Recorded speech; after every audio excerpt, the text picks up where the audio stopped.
want to thank our speaker and my colleague from San Diego for allowing us to take a moment to remember this important moment in American history, honoring the March on Washington for Jobs and Freedom. And number 8 on your list, that was one of the big demands of this movement, was also a national minimum wage that will give all Americans a decent standard of living. And that was $2 at that time.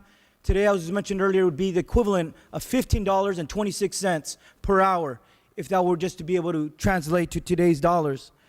But just 3 weeks after that historic moment, in another part of the United States, and it's the 50th anniversary is coming up next month, there was a tragic accident. On September 15th, 1963, at the 16th Street Baptist Church in Birmingham, Alabama, when 4 little girls lost their lives to a bombing.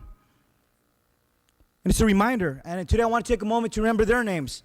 Denise McNair, age 11, Addie Mae Collins, age 14, Carol Robertson, age 14, Cynthia Wesley, age 14, and there were 23 others that were severely injured during that day.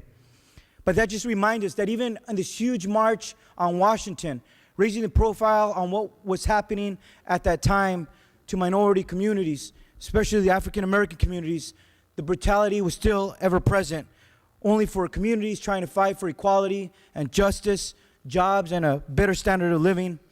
And I agree that the struggle continues, that the march continues, but in order to understand where we need to go, we need to know where we came from, to understand where we are today and where we're going to into the future. Today, we all know that there's millions of Americans and hundreds of thousands, if not millions, in California still living in poverty.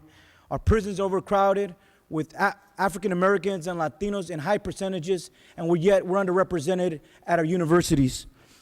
We have the highest dropout rates in our communities across the country.